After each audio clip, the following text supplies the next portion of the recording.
Mu, that is there. He is from Shenzhen. We have Melat and Apuma. And Upama is also here. And Upama Kundo, she's from India, but she's today in Berlin. And I suppose that other speakers will be connecting later. As you know, IAAC started in the year 2005, and this was an idea from Lucas Capelli, that today is member of the board of IAAC, to organize an online debate. Now that internet was growing, I think that Instagram didn't exist in that moment. I think that, I don't know if Facebook already existed. So it was really the early moments of the digital world. But Lucas say, why we don't organize a global contest where we ask people all over the world about what is the future of architecture, and then the award will be to come to study to IAAC. This will be good for people around the world because maybe they will will be able to come to study with us, and for us will be also great because we'll be attracting talented people, and then other people will have their drawings exposed in a publication that we are doing with Actar. And the truth is that we did this like right now 16 years ago, and this was really a big success.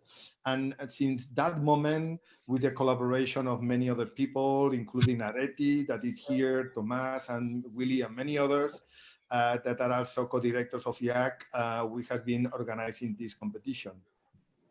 So this year we decide that we should approach a topic that we were discussing about buildings. We are talking in other editions about the productive housing, the productive city, the self-sufficient city, the sensible city, the self-up house. So we had several topics, but we never were discussing exactly about the closest skin to our habitat that is more our home, but maybe it's even our body. So that's why this year the topic is design for living, trying to use the word living on the idea of the living because we are protecting our life. We are living in a living room and we are defining the way we live. And then the subtitle is Global Context from to rethink our habitat from the body to the city, because in fact, in our competition, we let the people almost say whatever they want if they are somehow answering to the topic, but we let them choose also the scale. Maybe someone will be proposing some element to protect the body, some small house, some building, even some topics connected with the cities. And that's why this body, rethinking our habitat from our body to the city is the general topic. We have with us also Areti Markopoulos, that is the head of education at IAAC and co-director of the master. Hello, Areti. And we have also with us Xavier Marcet. Xavier is the president of the board of IAAC. Xavier is not an architect, he's expert in innovation. And maybe, Xavier, you want to share with us something before we start to talk with our guest people.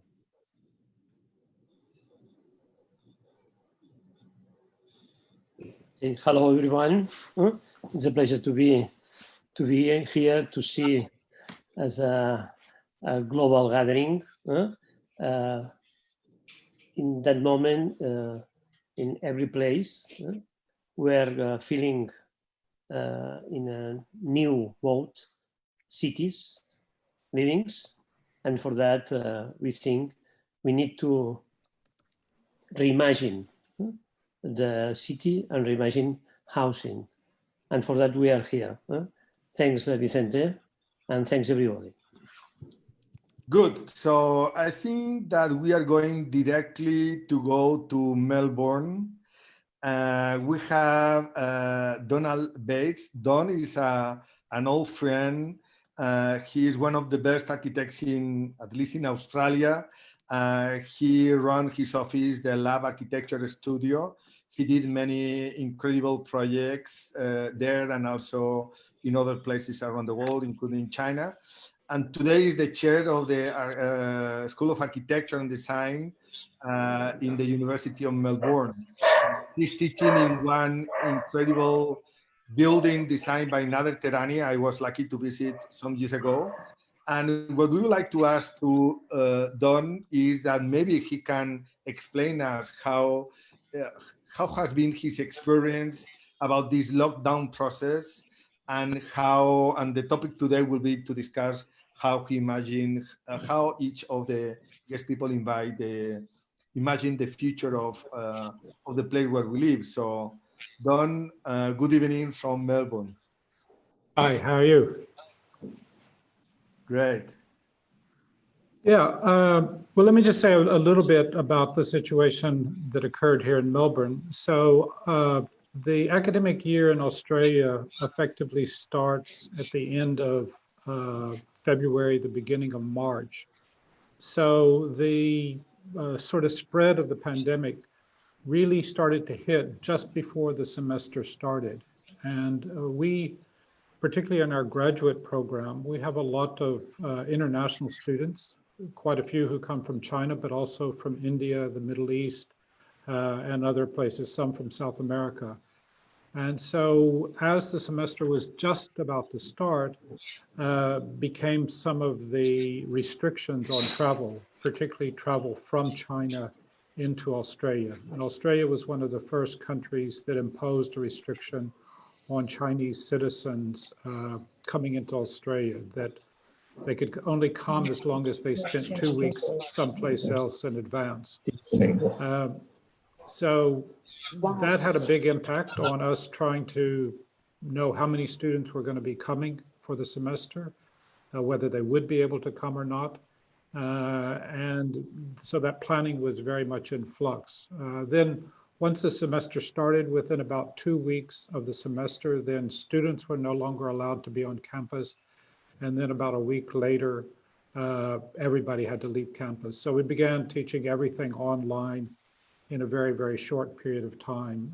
So there were been a few weeks of trying to get things organized, but we just completed last week our mid-semester reviews.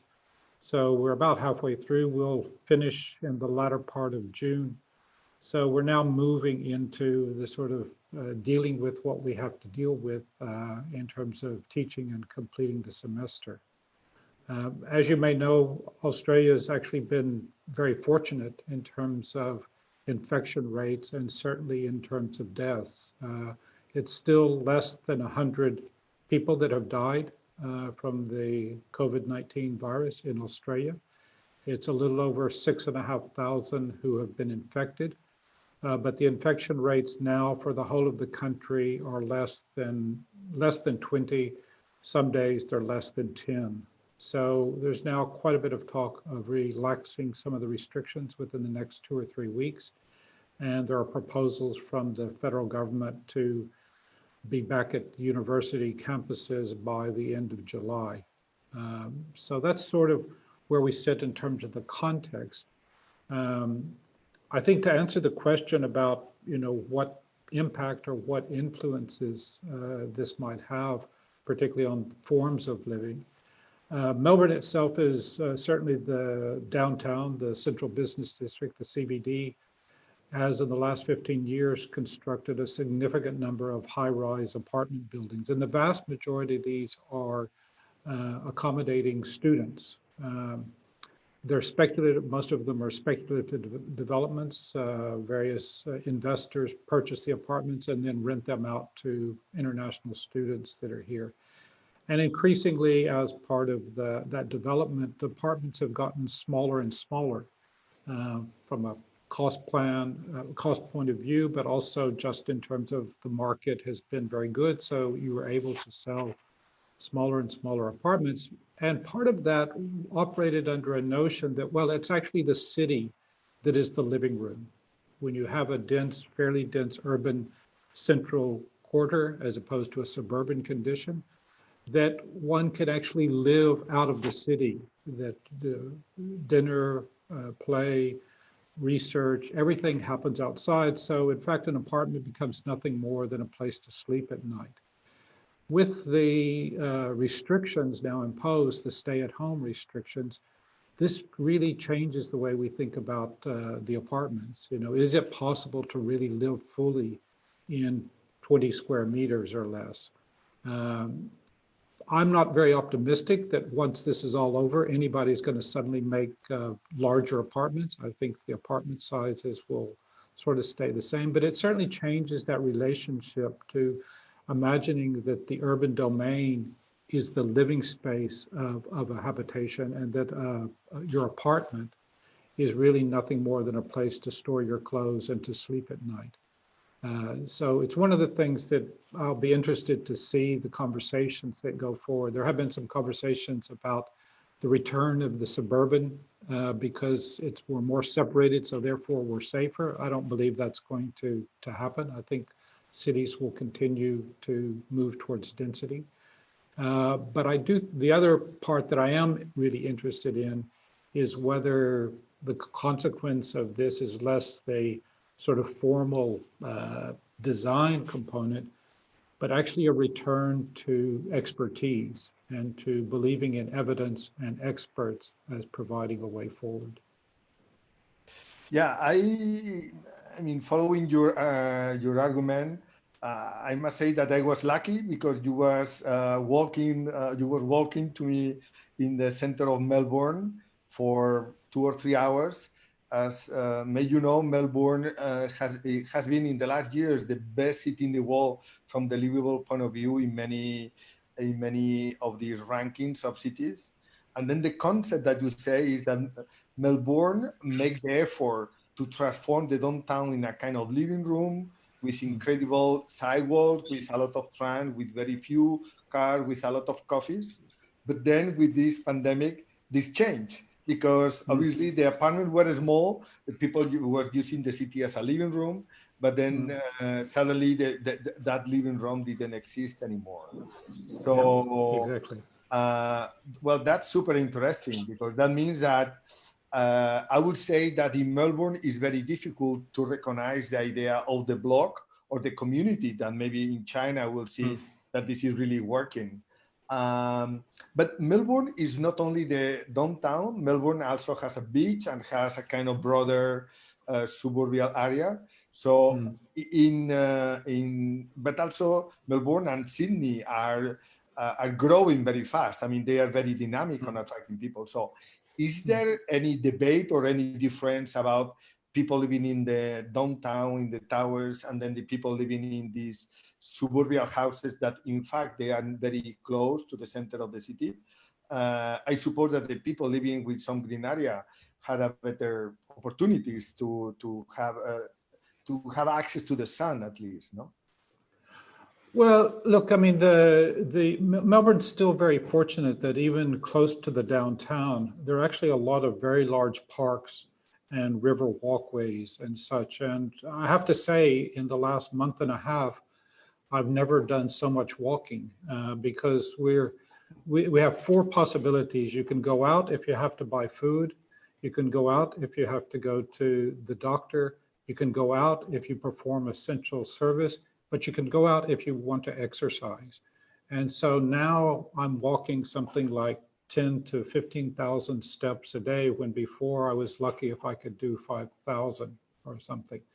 So, and part of that is because there are a lot of parks. It's not just walking through the parks, it's walking between parks in different neighborhoods and different directions. I think Melbourne has really 3 sort of degrees of densification. You have the CBD and the downtown, which is quite dense, a lot of high rise. We're talking 30, 40, 60 story high rise apartment buildings. And then you have an inner suburban ring, which is still quite dense, certainly by North American standards. These are really based more on European, certainly British models of terrace housing. And those are fairly easy within 15 to 30 minutes to walk into the central district and such.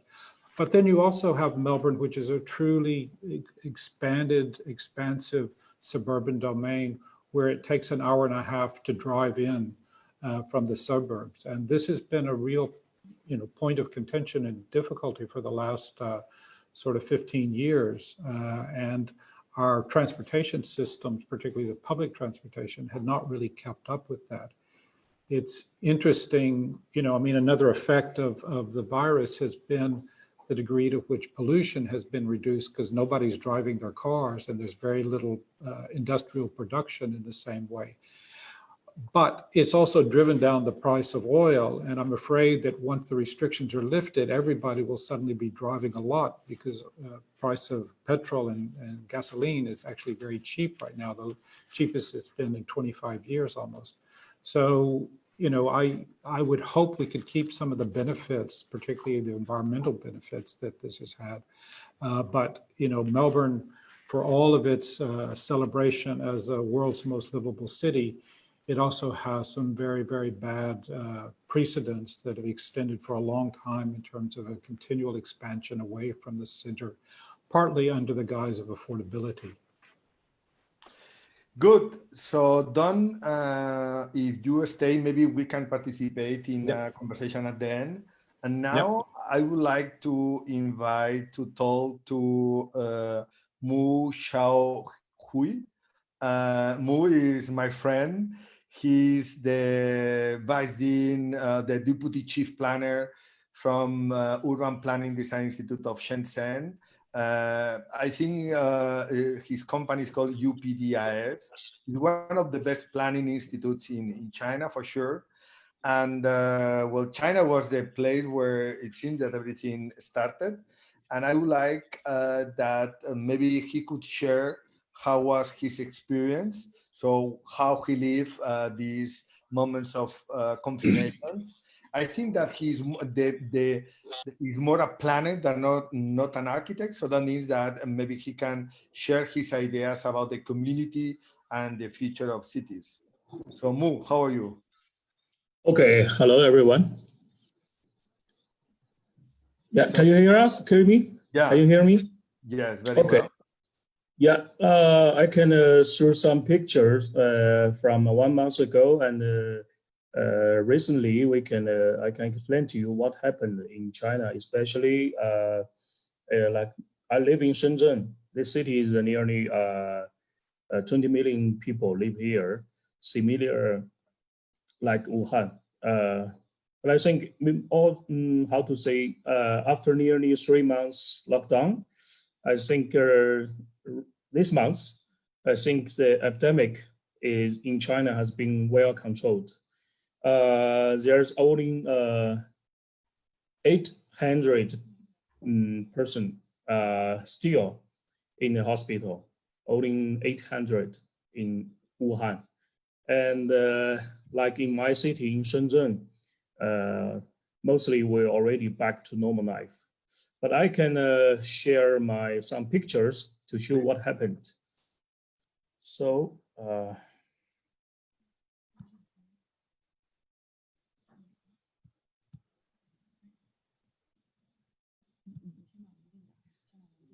can you see my screen? Yeah, the mountains. Yes, we can see the screen. Yeah, I can see the picture. Can you see that? Yes. Yeah, okay. This picture is taken from 1 month ago after back to Shenzhen. You can see on the street, no more cars, almost empty. But normally, this is a main road in the whole city. It's really it's crowded. Yeah, you can see it's almost the whole city is in sleep. Yeah, some shopping mall almost shut down.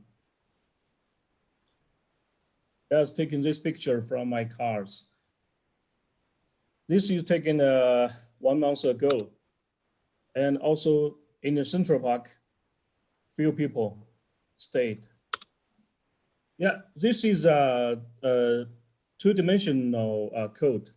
It's for everyone. This code is everyone should have it. You should register it on website. If you want to go somewhere, you need to show this, and the government can show this code to check where you have been and whether you have been to some how to say, affected area or space. This is my code. You can see there's a green hut at the right corner. Can you see that? Yes. Yeah, that means I'm healthy. If the color of the hut is yellow or red, that means it's bad. You know, you will be forbidden to go outside. And this picture is taken yesterday. You can see in the park, many people has go outside for practice. The only different compared with before is everyone should wear mask. Yeah, you can see some commercial center. Yeah, it's normally, it's okay. Yes, you can see some shop has already opened and to offer many service for people. Yeah, this is the picture in Shenzhen. Okay. But this is, I have to say, sorry to interrupt, but Yeah. it's amazing to see such a blue sky in Shenzhen. I don't think I've ever seen the blue sky in Shenzhen. Have you ever been to Shenzhen? Yeah, many times. Many competitions. He does many competitions there, and also is in the jury. Maybe I'm lucky because I stayed in Shenzhen for nearly 20 years, and mostly I think 80% of the days in 1 year almost blue sky. Yeah, maybe another reason is because on road at that time, so few pollutions. Okay, I want to talk about some my feeling about the epidemic. I think there are two how to say important things to support the life in the cities for the citizens. One is one of the most important is China has a highly developed electronic commerce. And the second is we have how to say we have divided into many of community unit. The first thing is because you can through some the electronic commerce online, you can to buy anything, and also you can to ask any help from the government. So when the city is locked down, we can stay at home, but many of your how to say requirement can be solved on the website. That's really gives some very important support for the social operation. That's the most important things. And the second one is I think because as before, we normally for the social management is controlled by city government. But this time, we always at the beginning we like to divide into different city rolling for management. But this time, they changed a lot. We have divided into many smaller units for the city. It's good for the management, and each unit. Sorry. Mu, I was thinking because you sent me a video and I can share here this. Can you stop sharing? Because I would like to share this drawing about the community because I really was very impressed. Can you stop sharing? Yeah, this is perfect. Yeah. And now I will start to share because in order to illustrate your idea, you send me this video where we can see this idea of the communities, no? The idea that the city is closing communities and then you organize the city by communities. Can you explain this idea? Yeah, okay. You know, this unit is very small. It's only how to say service for 1,000 people for each unit. And each unit, they have the government also send some officers and also include some volunteers to service for the people living in the unit. And what happened in Wuhan, especially, can be a typical typical phenomenon. Like example, we can the people living in their home, they cannot go outside, so they can give a call or make order on the website and ask them volunteers and the officer to help them to buy medicine, to buy food, or buy other things they needed. Yeah, you can see other people like in Shenzhen, we are allowed to go outside once for every 2 days. But in Wuhan, it's more seriously.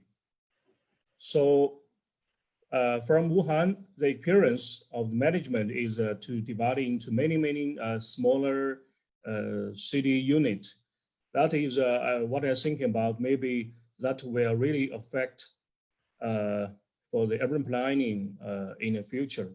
Maybe we don't, especially in China, you know, we have a high density and a huge population.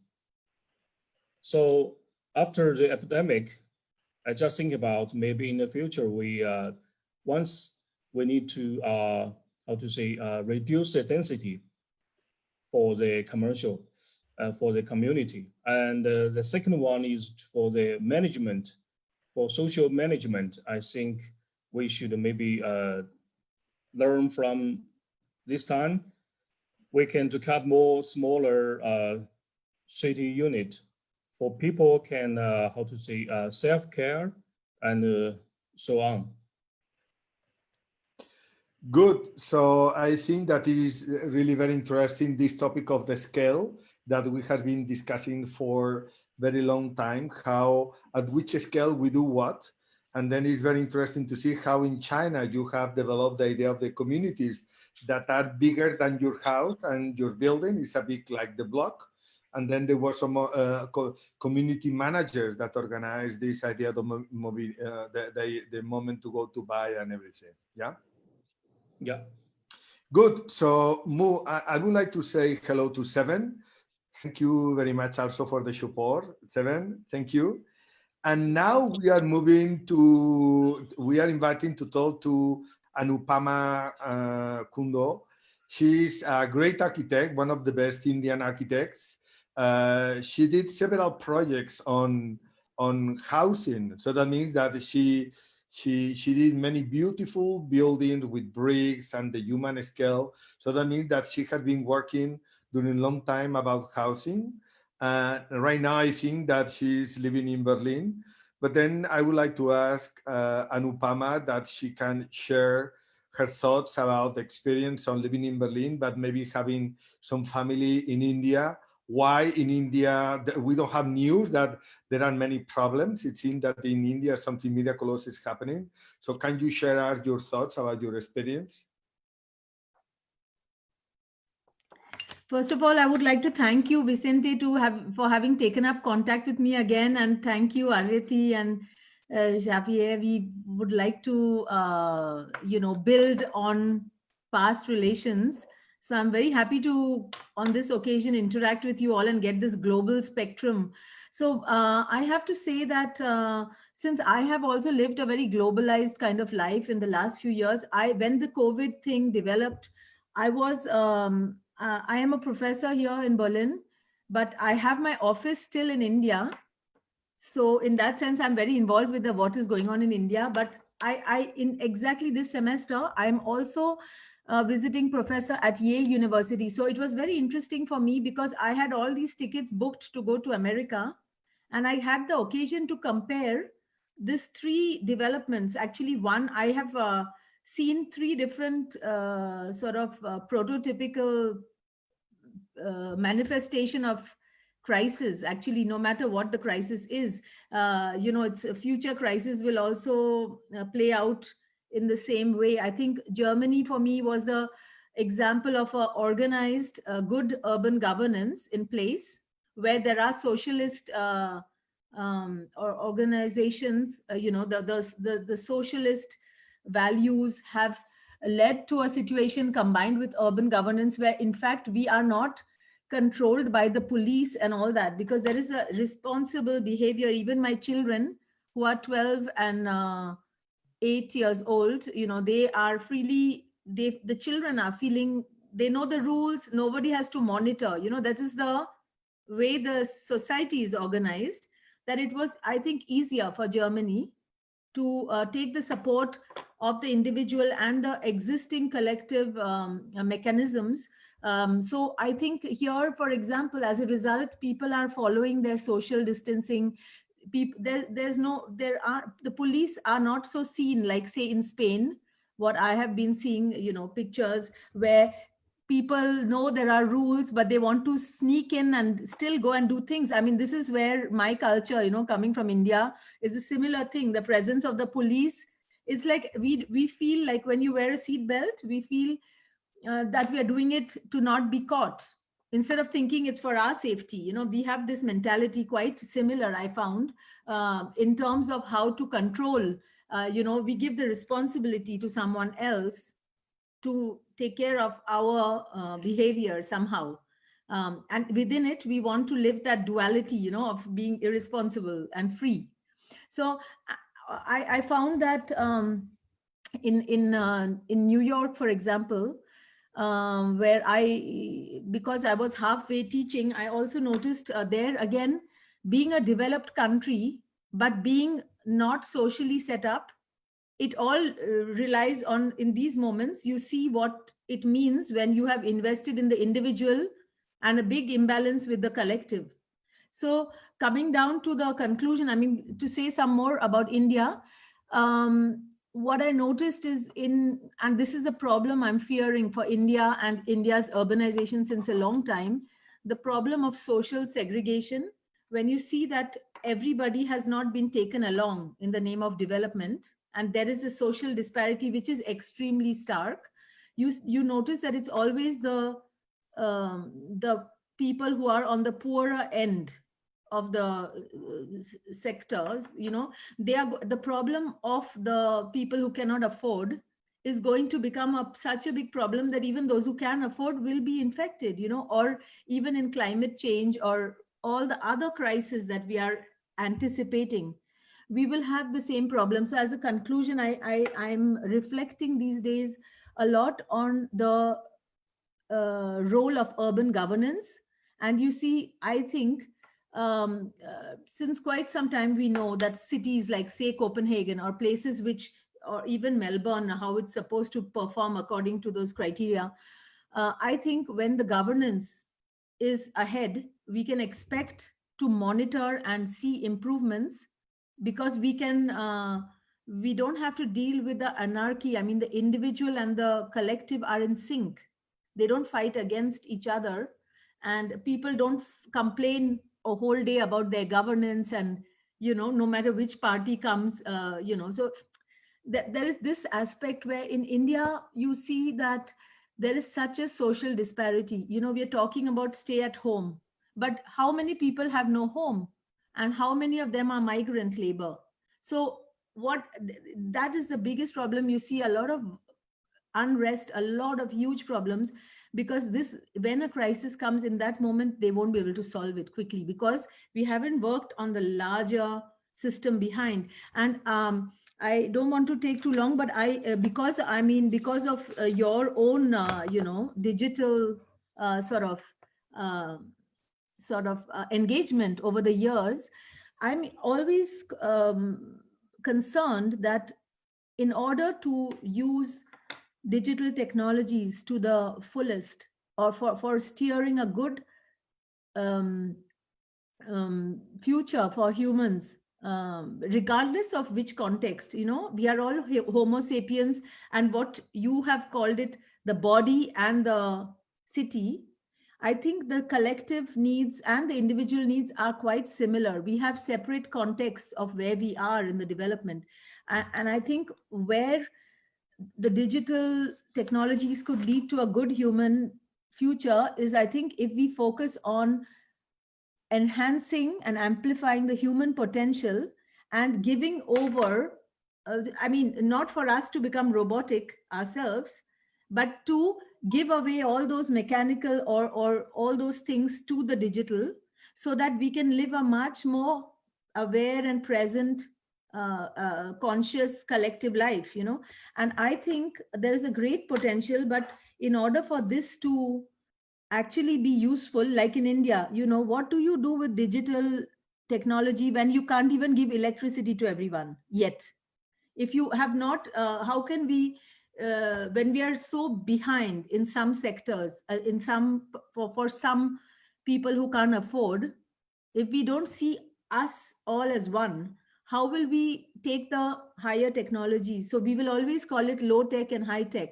And that's the big problem of tech, I think, that when we are equal, or at least more or less equal, then we will see that there is we have to ask ourselves, what remains global, what remains local, and to bring everybody along to a certain common denominator, so that we can use the practices like in China, you know, that people could be monitored. I think for the numbers and our population, India needs that, but we still have to work on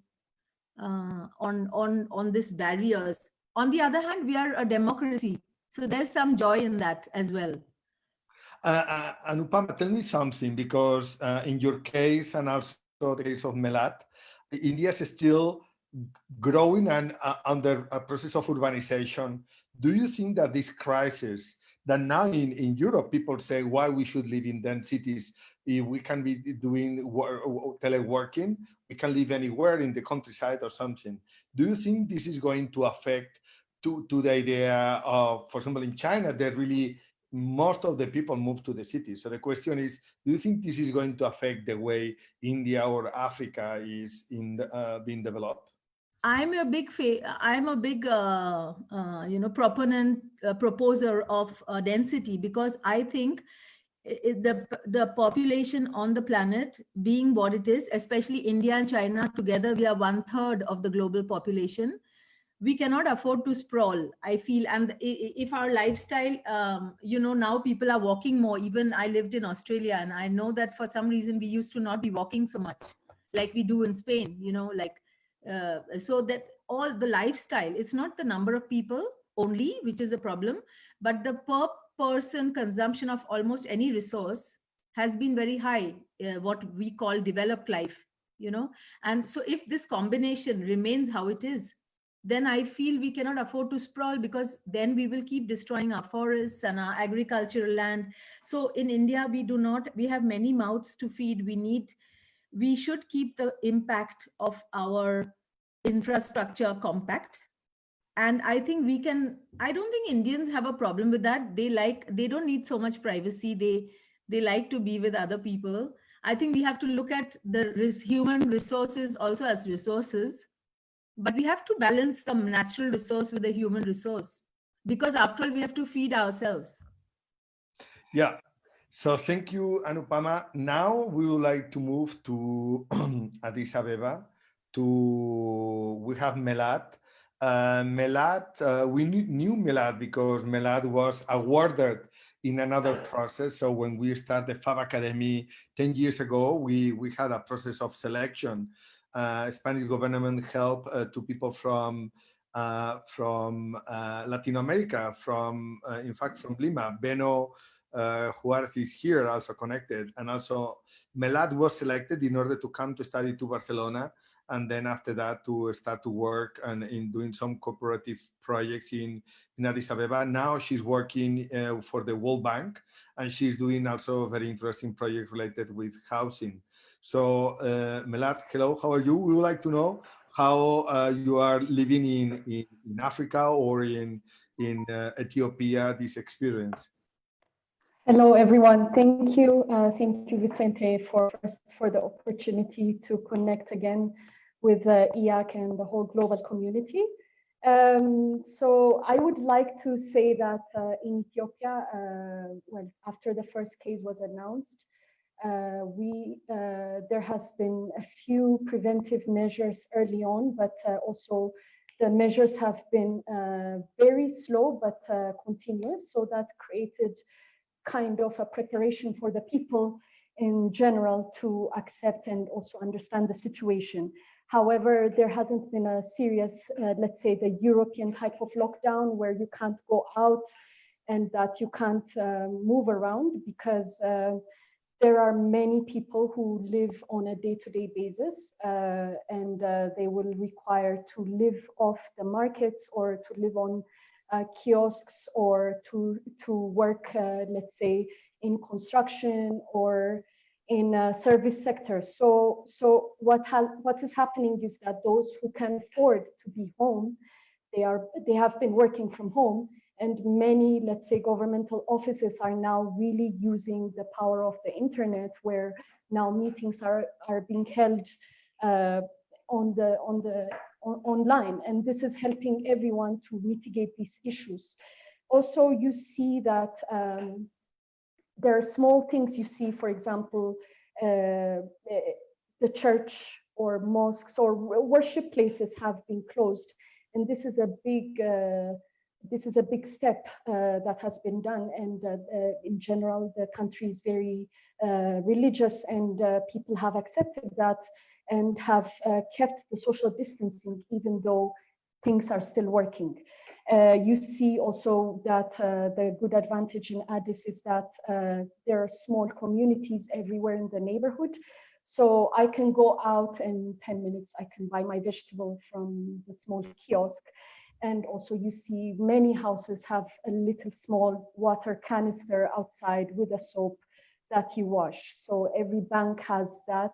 And what's also interesting is that in general, we're let's say in general, in relation to our country, to countries like Uganda or Kenya, mobile banking or mobile use or uses are not very, we're not very used to using these. But now that it's a necessity, even though the structure was there, now we use the banking system on our mobile phone to transfer money. And this is where also I share Pama's thoughts about technology, that it's clear that now we need to invest in ICT and technology infrastructure for the whole country, because then we know that once we need it, we can use it. And this is one of the interesting things about it. People have also been very proactive in, let's say, creating masks immediately. And you see that you have so many different types of nice patterned, colorful masks all around the city. Also, you see many people helping each other out. And let's say if there is nobody who's having a work now, there are many people who are creating communities so that they buy the essential needs, like, let's say, food, oil, and clothing, so that they deliver to those people in need, because there are many people who will need, who will be out of job now.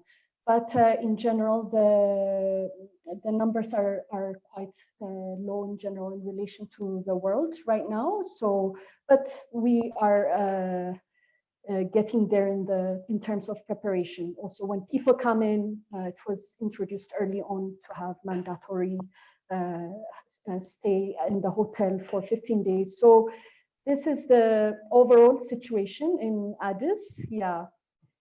I would like that you talk maybe now about the project you were doing, and you was awarded for that project, because we have seen that Mu explained us that in Shenzhen they were dealing with this idea of the community and the convenience store and so on. But then in Africa, this is a bit different, because the people are living and they are producing food, no?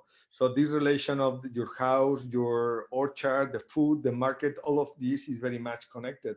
So how we can manage these kind of communities in a moment when now we promote some kind of social distancing, and how do you imagine that these communities will evolve in the future? Yes. So in our project, just to give you a background, was we were always, again, buying our food and vegetables from our small community markets, which are informal markets in every part of the city. They're called gullits, and where you go there, you see that you buy fresh fruits and vegetables, but for the sellers, what's happening in general is that they lose their produce every day because they can't store it normally, or so they throw it away every day, because if it's not sold, they don't have storage systems. And the reason for that is, one is that they may not have electricity, or they may not have fridge. They cannot afford a fridge to store their produce. So with me and my friends and teammates, we had this idea of reappropriating traditional methods of food storage systems using clay-based material and using natural cooling systems, where the double clay will create a kind of a vacuum, and then there will be ventilation. It will be ventilated towards the outside when the air is too hot, or it will just keep the temperature as it is. So this idea, we rolled it out in the small markets in our community and also throughout the city in Addis. And we were communicating with the market vendors, those people who live most probably in a very, very low income every day. And it was very much accepted because it was something that is possible to do. It is also based on an old cooling system. It was not a new idea, but we were creating a technology where we can add on our new ideas into the old system so that it can be more efficient and more better.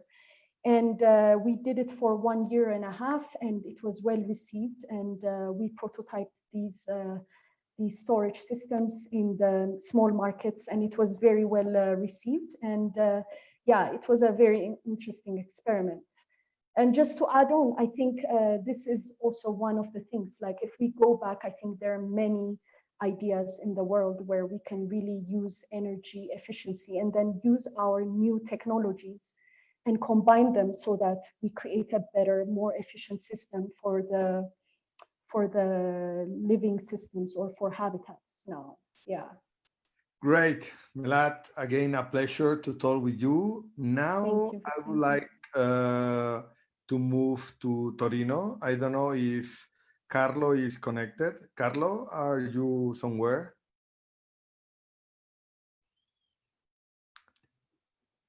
Okay, so Carlo told that maybe he will connect a bit late. Maybe he was not able to connect. So then we are going to jump to Marcela.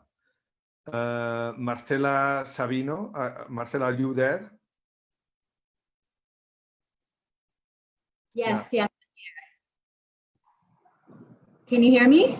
Yeah, we can hear you. Can you switch on your camera? Yes, yes. Oh, thank you, Marcela. Okay. I'm just gonna put my... Yeah, she's in Rio de Janeiro. That is one of the... There are few countries where we are listening always scary things about this crisis. One of these countries is Brazil. Marcela is the director of the lab director for the Museum of Tomorrow. So she's expert in some science that today is really under development, is the so-called the foresight strategist. And then if you are always looking to the future, we obviously will be very interesting to listen to you. But maybe you could first share what is your experience these days in Brazil. So our experience is very interesting because much like the United States, we have a president who doesn't believe in the severity of this crisis.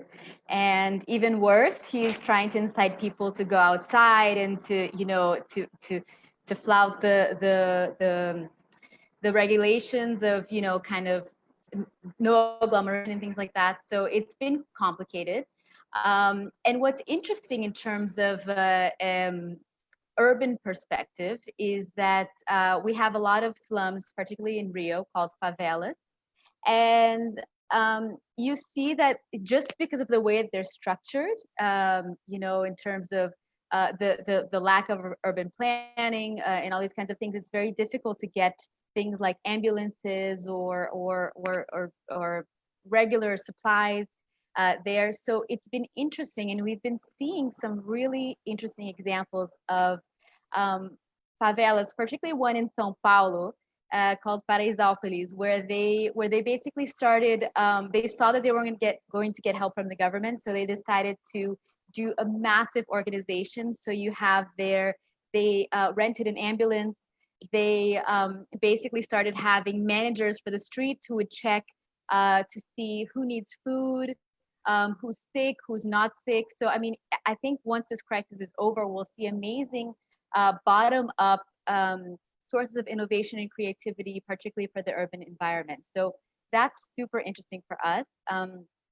One other thing that we've been, in terms of now what we do at the museum lab, and now I'm, overseeing the innovation in the museum, is this idea of, I think my colleague from Ethiopia mentioned this a little bit, but this idea of, how do you now think of new systems, right? What is this imagination? We're having a crisis of imagination here. The system that we were in way back in the day in February 2020, which is like another era, that system, people are so worried about what's happening now that they just want to go back to that system. But that's a system that doesn't exist anymore. We've already crossed the bridge, and that bridge has fallen. So I think that because of the fear that's involved in all this stuff, because it affects us in a very visceral way, the situation of fear of getting sick, of fear of not having food, of any kind of existential threat. It means that it's in terms of mentally, we go to like the basest part of our brain, the oldest part of our brain, and we can't, and we fall in the fight or flight or freeze mode. And so I'm worried about this crisis of imagination that we might have here, which is the most important thing that we need to have at this moment, and not just looking to the future, but what we've experimented in the lab at the museum tomorrow is looking at the past. What kinds of behaviors, evolutionary behaviors, have people developed from the past, and what can we use from that to inform what future we might want? So, for example, one quick example to finish off my talk is this idea of instead of thinking about industrial systems, right? So monocultures or these big container hydroponic systems, like, why don't we think about ecosystems? How they used to think, in the over 1,000 years ago with the Mayas and the Aztecs, they used to have these huge aquaponic systems where they created ecosystems and guided the ecosystems along. So if you do that, you can think of things in a very different way. Or, for example, vernacular architecture. So things like constructing with bamboo and using geodesic structures that have been used in certain countries in Africa or certain countries in Asia. How can we adapt those to today? And so we've been experimenting with this a lot. To some people, eating insects is something that comes very naturally to 1/4 of the population, whereas to Brazil it is not. It is not at all. So how can we rethink systems that have existed and that work well? To do this kind of thing. So we've worked with some indigenous people this year as consultants on this kind of stuff. So I think it's really interesting to see that, like, explore, what are these vernacular systems that exist in everybody's country? What are these local based systems? How can we use that but not ignore the technology? So it's kind of this marriage of technology, and nature and all this kind of stuff. So that's I think. And so we were talking before about Addis Ababa and about, or also India, where the people don't have exactly a home. In fact, here in Barcelona, we have the situation that the people say everyone need to go at home, but there are even homeless in the street. And then the government organized some big spaces for the homeless because they don't have a home. But then the question is, I mean, we are going to be in this situation at least for maybe one more year. So how do you think we can tackle this situation? How do you feel the people living in favelas, they are feeling? I heard that in favelas, people are sometimes protecting themselves because they don't want, so this is another kind of form of community similar to what Mu was saying about China. So favelas maybe can be closed because somehow they want to protect. So how is your feeling about this living in favelas and how the people are protecting the community in this situation? So, I mean, that is such an important, and there's a distinction between homeless and favelas, right? Yeah, I think that it's interesting because if you look at a city as a system, right? And we you know, one of the earliest exhibitions we did at the Museum of Tomorrow was hacking Rio. You know, it was how do you think about hacking a city? If you see a city as a computer system, right? Like, where is the excess capacity? Where can you optimize? Where can you, you know, look at the system view?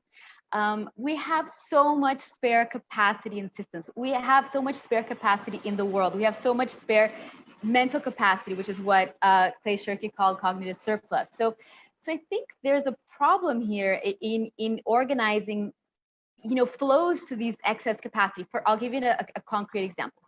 So here in Rio, the city has had the great idea. Actually, I don't always agree with the city, you know, in what they do, but they had the great idea of like opening a few hotels to people in favelas who have very close quarters, so they can't socially distance, and they started opening these places.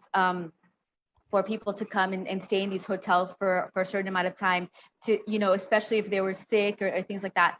But then there's also this kind of this. So that idea in it and of itself is really interesting, because a city at any one time has so much excess capacity of space, of you know, all these things. There's tons of housing already. There should not be any homeless people because we have so much housing, and you know, and you have places like Utah that have done these projects of everybody has housing. Like, what, and it's about values, it's about how you think about the world, and they have seen, based on, you know, what they look at, you know, in terms of how much it costs to you know, attend a homeless person in an emergency, or, you know, all these kinds of things, versus buying them a house, and all these indicators go up. And so even in terms of cost, it's so much more cost effective to give housing. So, and we have a lot of housing, you know, that could be in certain amounts of ways you can organize this kind of situation with the city, or with, you know, sponsors, or whatever the case may be. Favelas, as I mentioned, sorry, just finishing. They some of them have been organizing. Some of them have chosen to go with the president. And so there's mixed messages, because the president is saying this is just a small flu. The other day he said 5,000 people died. So what? Like, what can I do? I'm not a savior here. This is a phrase that he said. So you have these different kinds of actions. But I mean, Paraisópolis, as I was mentioning before, the self-organization is incredible. I think there will be a case for business students, you know, and for public policy students in the future, for sure. Good. So thank you very much, Marcela. Now we are back to Europe to talk with Carlo Ratti. Carlo, it seems that he's in Europe, but the background is like San Francisco. So maybe you can, where are you now, Carlo? We cannot hear you. Actually, I am in Boston. Sorry, it was muted. Let me show you actually the background here. Okay. Here is Boston right now. So I just want to share with you the can you see it? Yeah. So you know, we were following the sun, and then you were right. So you was after Rio. So this is great. As you know, Carlo has his office in Torino, Carlo Ratti Associati, but he's also director of the City Lab at MIT. He's receiving a phone call from someone, but okay, Carlo. So can you tell us what is your experience during these days? We saw also that you were one of the first architects starting to prototype something and to build something to answer the topic in your case, something related with the hospitals and with the emergency rooms. Can you explain us this project? Yeah, I will. And, but let me say something. The inspiration for that was actually, you might recall the Rahm Emanuel. Rahm Emanuel was the former mayor of Chicago and also the right-hand man for Barack Obama at the White House. And so Rahm Emanuel, a few years ago, he said, never let a crisis go to waste. So it's important. A crisis is a time when everything changes around us, and we need to start thinking about the new future, how we adapt to the crisis, how we respond. And that's really what design is about. We often forget that design is always about the future. Design is about the future because the very act of designing implies projecting into the future. If you design a piece of a city, if you design a building, you're thinking today about how that will look. Maybe in 3, 5, 10, 20, 30 years when you do an urban design project. And when you're doing it, is also an act of design is also an act of engaging with the future, because it's about looking at how life might be different then.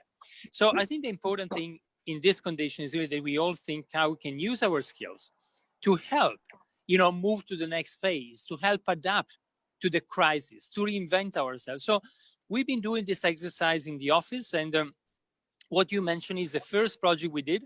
It has been a non-profit open source project. And so basically one of the key things we will need in the next 6, 12, 18 months, depends when we'll find a vaccine, we will certainly need more intensive care units, especially in the global south. And so we said, well, how can we do it?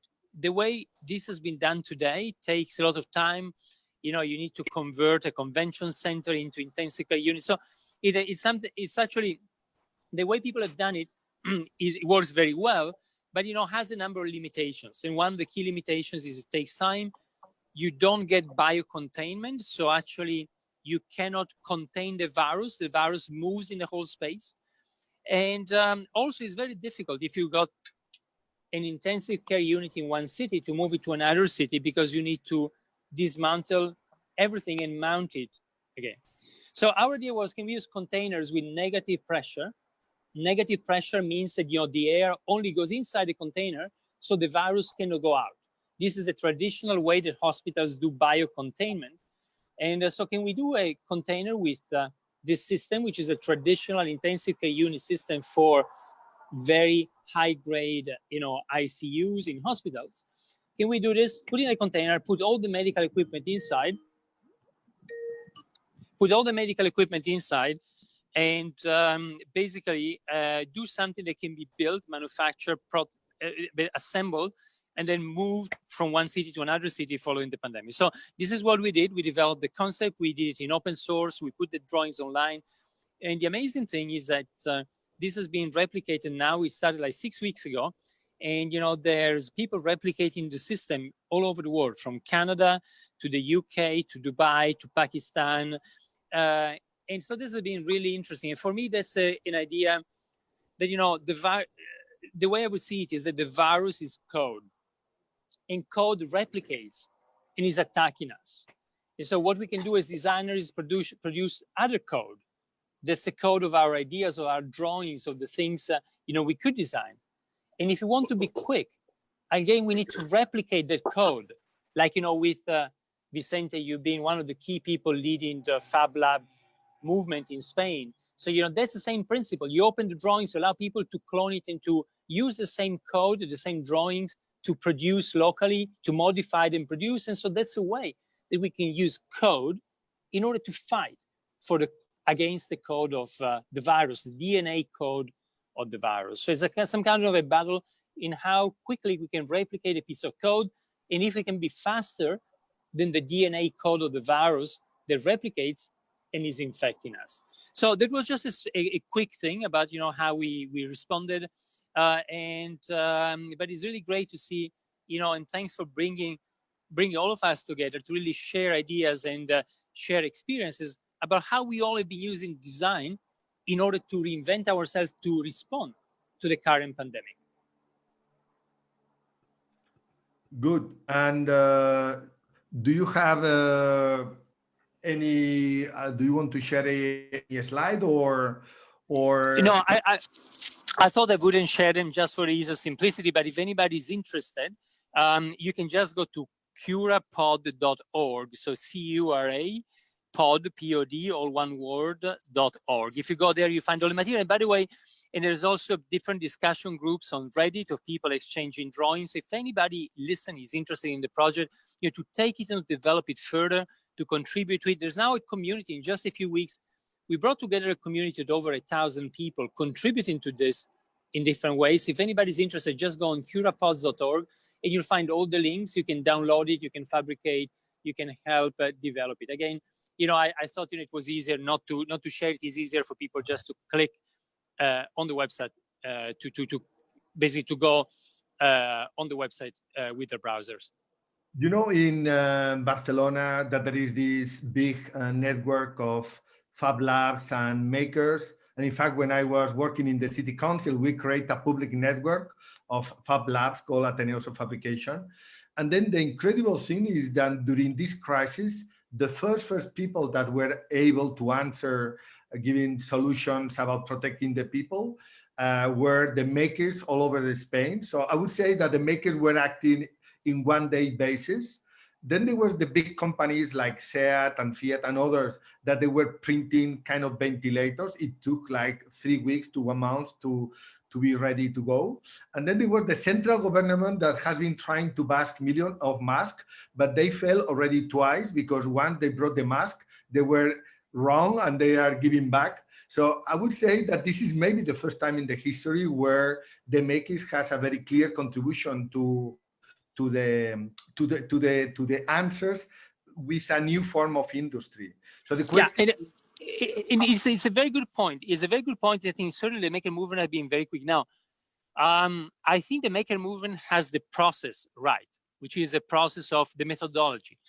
Again, the open source, sharing, replicating is really the way to go. And it's much faster. Companies don't do it because they just think about IP and protecting it. That's much slower in order to respond quickly to an emergency. At the same time, I need to tell you, I'm quite close to a lot of the makers who've been working on ventilators and so on. And unfortunately, somehow, you know, none of those ventilators are being used in the end because a ventilator really is quite sophisticated and needs a lot of electronics to adapt to the breathing rhythm of the patient, needs a lot of sensors that, you know, you need to get specific sensors for that.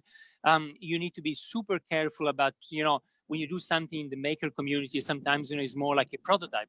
If you do something where somebody's people is actually attached to such a machine, 3D printed machine, and if something fails, you know, you cannot tolerate that somebody dies. So I think what I want to say is that I think the lesson learned is, the lesson learned is exactly what you said, Vicente, that, you know, the maker community has the methodology right.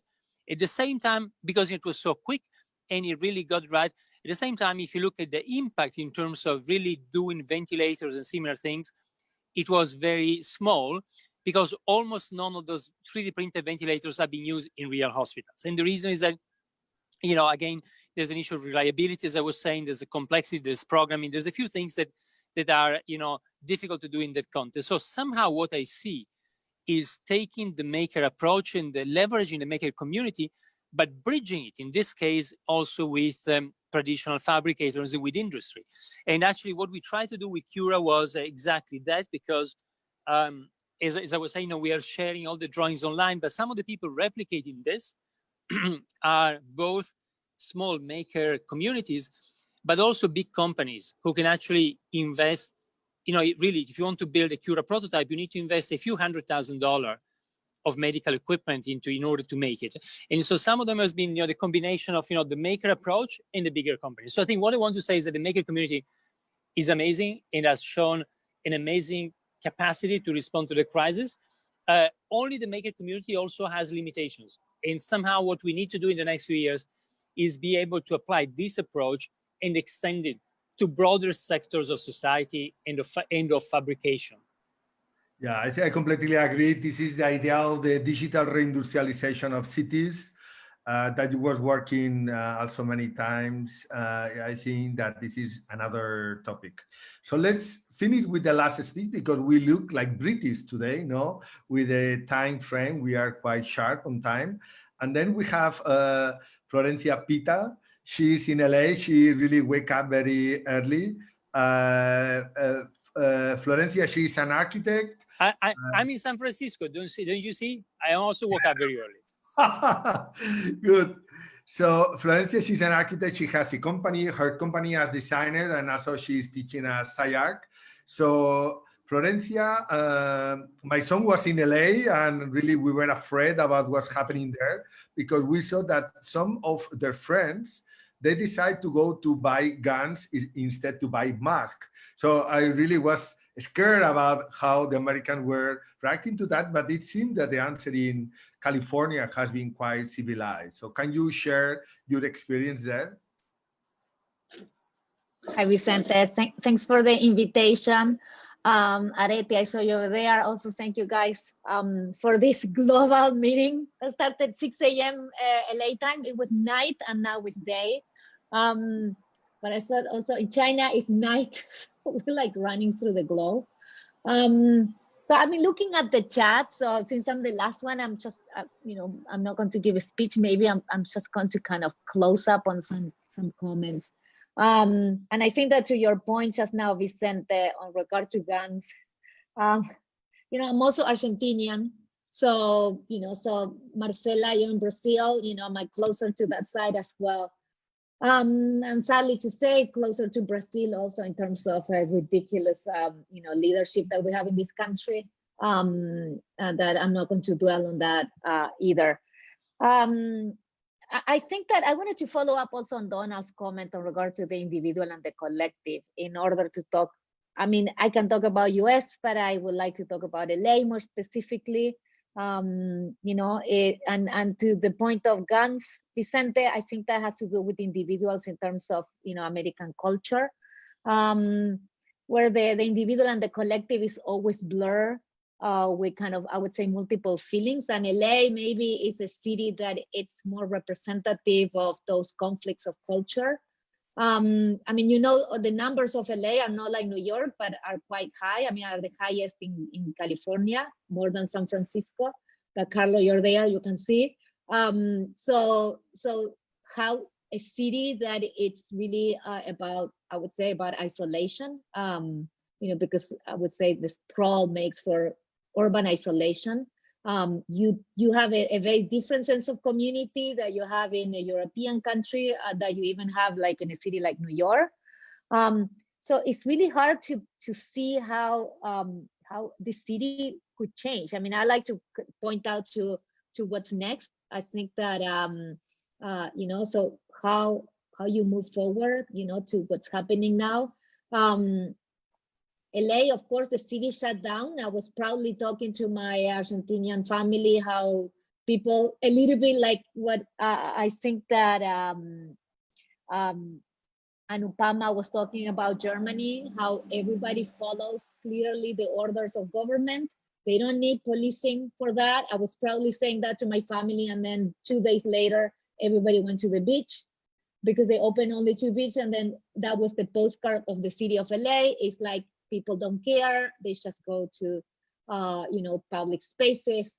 Then you start to see photos of the police in the beach, keeping people away. So it's very conflicting. Like you feel a sense of, community on one point. That's what I saw at the beginning, and then all of a sudden that sense of community is gone. So I think that all of those issues kind of are back and forth. The idea of neighborhood, the idea of isolation in your home. I would say LA is the perfect case for isolation because it is the city of the case study. It's like the city of the home, not only suburban home, but really the advancement of the home as a place that you are. And even though we have a lot of neighborhoods, we don't have sidewalks, or more areas of LA don't have sidewalks.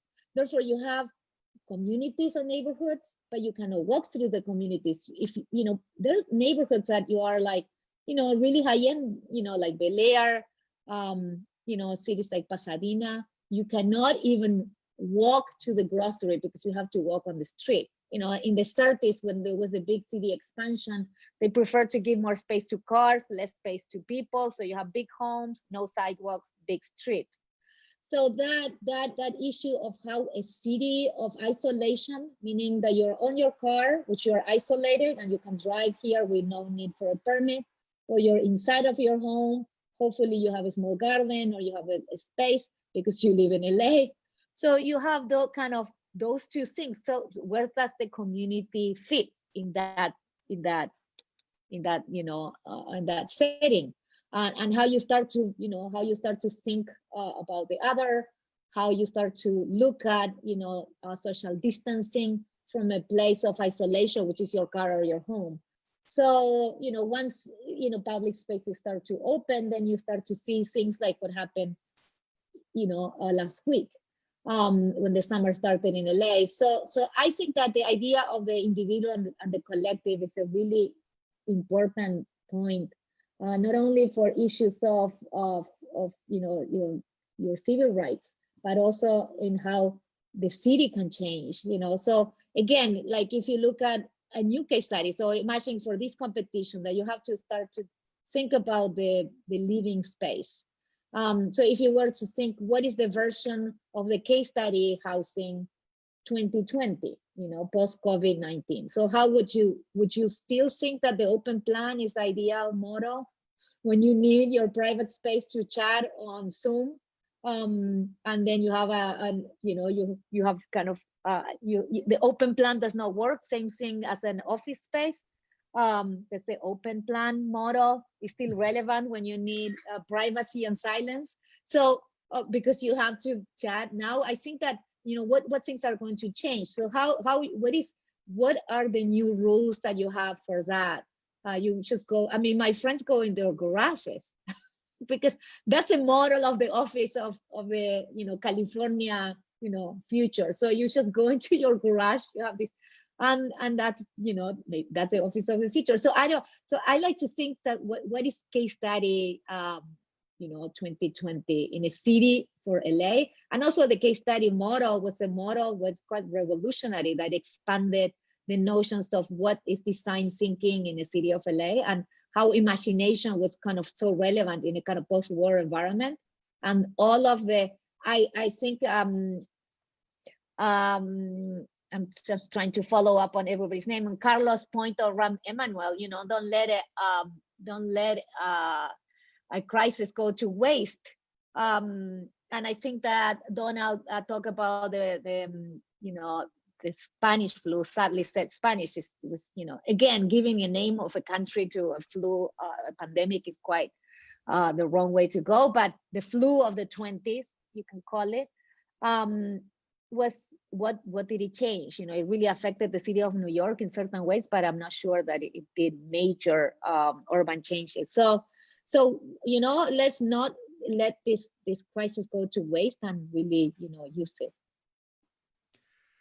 Great, Florencia, thank you. You know, it was called the Spanish flu because at that moment was the only country that has the free press, freedom for the press, because all the countries were in war, and then there was not information. Only newspapers that were talking about the flu were the Spanish, and that's why it was like called like that. But yeah, part of the Bauhaus and some new engineers for the 20th century was also connected with the situation that yeah, many people, really many people around the world was dying because of this situation. I would like, so this has been incredible. Everyone was talking, this is great. And now we have still like 10, 15 minutes to talk. I would like to invite Tomas Diaz. Tomas is also director of the Fab Lab Barcelona and director of the Master for Design for Emerging Futures at IAAC. Tomas, where are you? I am in Bali, Indonesia. Oh, this is the bad place to spend lockdown, yeah. it was a coincidence, believe it or not, it was a coincidence. Then it was not a coincidence to extend somehow or try to spend the lockdown here. But it's interesting because Bali is a place where until January was receiving 3 flights from Wuhan per week. And we haven't had any news of crematoriums being collapsed or the hospitals. And I don't know what's happening here. I don't know if the bodies are feeding the sharks or if we are really in a kind of a sanctuary where, for some reasons, for what people drink, like the jam, which is a very special drink, the corona is not affecting. But yeah. This is a question, a comment, or a reflection, because it's true. It's a bit of every. Yeah, I know. Go ahead. It's a bit of everything. The truth is that obviously, in general, it's very difficult to get some images from China. We saw many of these images on common burials in New York, but also in Brazil and in some other places. Someone said that the numbers will know the numbers in general after the crisis, because during the crisis, we are like in the middle of the battle, and then information sometimes can be contradictory and can be used by the enemy, no? But anyhow, I will thank you, Tomas, for your contribution. Yeah, I would like to use these last 10 minutes for some kind of final comment. I don't know, Beno, you are in Lima. Do you want to make any comment? Donald, you was the first to talk. I don't know if you have any comment. Hello, Super Vicente. Thank you so much for this invitation, and thank you everybody to join this meeting and share your experience. Amazing experience. I am really inspired for all these histories and what are we living and this changing in the life. Well, here in Peru and in Latin America, we are working together with different labs, integrating efforts, integrating process with this concept and idea, original from Fab City, the distributed fabrication, sharing information, and distributed fabrication. And this is really working faster than governments and traditional companies. So thank you so much for this invitation, and see you soon. Areti, any comment? Yeah, I have a couple of comments that I was thinking while I was listening all the different experience from all over the world. And there has been a lot of discussion of, like how are we going to work or live in cities and buildings, especially about the working in the offices. And something that Donald was saying in the beginning is the fact that maybe this will not affect it as much because the Spanish flu didn't affect it either, no? But I believe that we are somehow mistaken in certain points of view when it comes to the pandemic. And the first one is that we consider that it is now more than ever that we need to think our interior spaces, while 90% of our time we're spending it into interior spaces. So it's not now that we need to rethink about it. Of course, it's more focused now into housing, but in general, I think it is becoming very critical to think how we spend our time indoors. What is the quality of the space indoors, both in office and in housing? And if we take into consideration that there are 7 million of people that they die annually because of indoor and outdoor contamination, I think that this is another topic that we need to take into consideration when we are talking about giving a response or a design for living, let's say, idea for the future, no?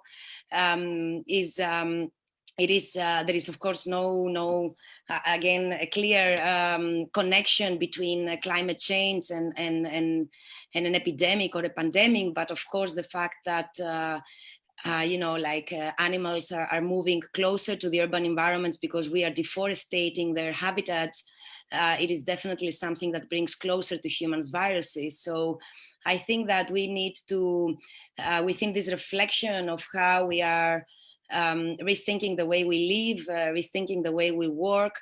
I think we need to more than ever have a global response into everything related to climate change. I see that there are a lot of initiatives around different cities in Europe and the world to maintain, let's say, contamination levels really low. Some of people have been amazed by the image of Shenzhen and the blue sky of Shenzhen, but this happens into many cities.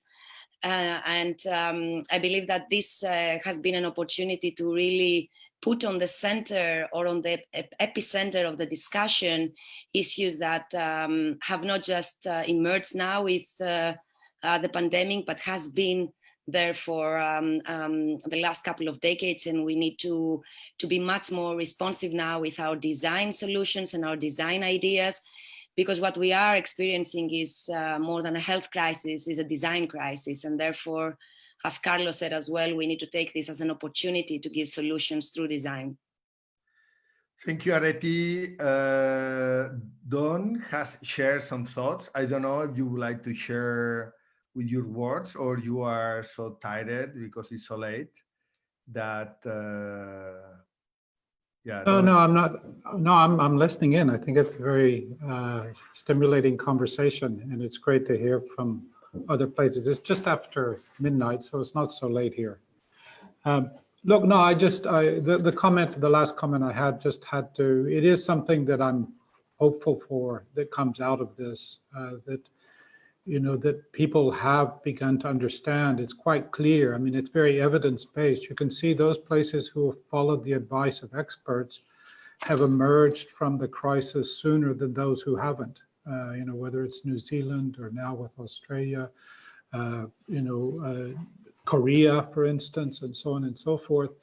And that also have practiced some sort of collective intelligence of working together, knowing that, you know, with freedom also comes a certain responsibility, and that sometimes you have to hand over some of those actions in order for the greater whole, you know, both for the current, but also for the future. So, you know, there's some very positive social consequences to this. I mean, I'm less inclined to think that there are specific design solutions, although certainly I think, as you mentioned, you know, the whole Fab Lab process of building visors and various material for prevention and for safety for the medical staff is really fantastic, and it's happened pretty much everywhere. But I think the more profound one from my point of view is a change of attitude, that we could actually go back to not listening to the demagogues and the politicians, but actually listen to some experts, because we can show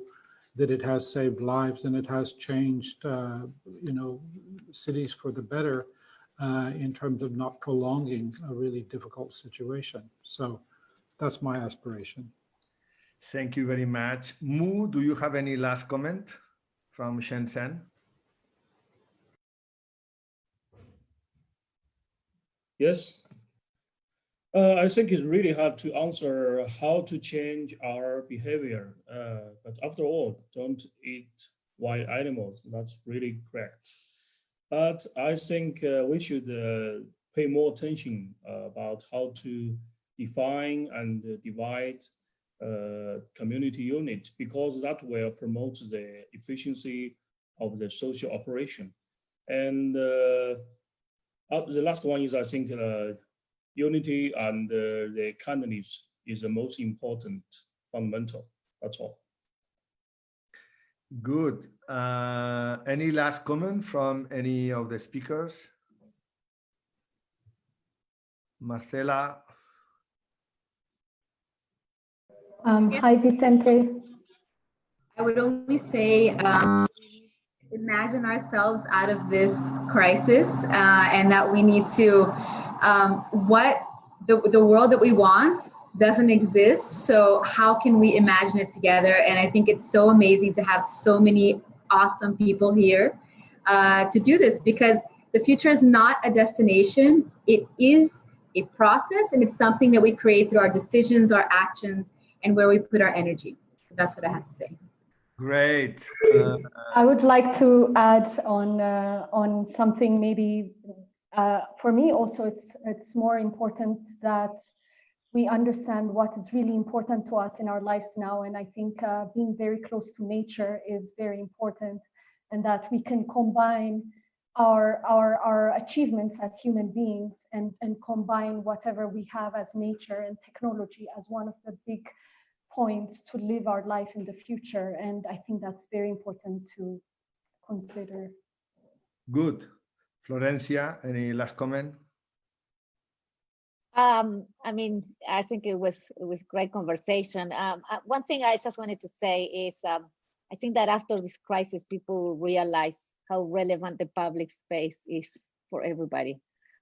Because the first thing that you see is that, you know, I think in Musk shows some pictures of people walking on a park or walking somewhere, going to a plaza, going to a restaurant. So, I mean, missing a public space, I would say it will empower public space, you know, even the small corner, the little park, you know, everything will have, I think, more value now. Good. So thank you to all the speakers. I would like to say also thank you to Laia Pifarré that is over there. She helped to coordinate everything. Michael Salka, she's the coordinator for the Baidaura Labs and the Master for Advanced Ecological Buildings and Biocities, and also Gabriel Fredericks that was helping on the diffusion of the event. You know that this competition will be open during 2.5 months. I would like that those that are professors and have some educational role, if you could promote this competition among your students, it will be great. In the next 2 months, we'll doing some events. With Willy Muller, we are going to organize one about inviting some good friends like Hernan Diaz Alonso, Julio Gaeta, and some other Latin friends. With Tomas, we'll organize next week an event more related with the makers. But at some point, middle May, we'll invite 3 of the winners of the competition. One of the last winners of the competitions is Javier Fernandez. He's from Nicaragua. He was studying in Mexico, and then he got the award. He came to study to Barcelona, to IAAC, and then while being a student, he applied for a competition to build an sport hall, and he won. So the incredible story of Javier is that he built that sport hall. Last year, he was awarded like the best sport hall in the World Architecture Festival, and he got the Premio Ciutat de Barcelona of Architecture that I didn't win yet. I hope I will at some point. But that means that this competition makes some people happy. We learn a lot. We publish the results of the finalist people, and for us, this is a good way to develop a kind of international debate about the future of design and the future of how we live. So thank you very much to, Tomas say it's only designers and makers, not only makers. Yes, I agree. We'll have the debate with designers and makers. Thank you very much to all of you. And in some days, we'll launch another call for one discussion. I would like to ask you one last thing, please. Can you, all of you, switch on your camera? Because I like to see the faces of the people. I see Hasna, I see Galina, Israel, Tulio, Ariel, Morgalina, Arianna. Yeah, I like to see the faces of the people. Ida, Madeleine, Juan Camilo, Mayra, Laura. It's great that we see, that's great. Yeah, I am so happy to see all of you. You know that we have speakers, Laura, Marcilio, this is great. We have KSM, Mayra, Juan Camilo, Tina, Susaniti, Madeleine, so Guto, Mayra. So thank you all of you for being here. At IAAC, we are very proud to be a global community. We have like 200 students from 60 countries every year. IAAC is resisting. We are online, but also we are somehow having labs will reopen very soon. And basically, we want to change the world. We always wanted to change the world. We are contributing on changing the world. And yeah, we hope that with the collaboration and this open discussion, we'll be able really to become influencers. Carlos said very clear, it's not enough to print something small. This is the first step, but our goal really need to be to change the world, to make that the makers, the designers are the next leaders of the future. As Donald said, that the science people and societies follow science. So Jordi, Michael, Scott, Andreas, yeah, now I see many people. Thank you, all of you, to be here. And okay, we switch off and see you next week. Thank you. Bye.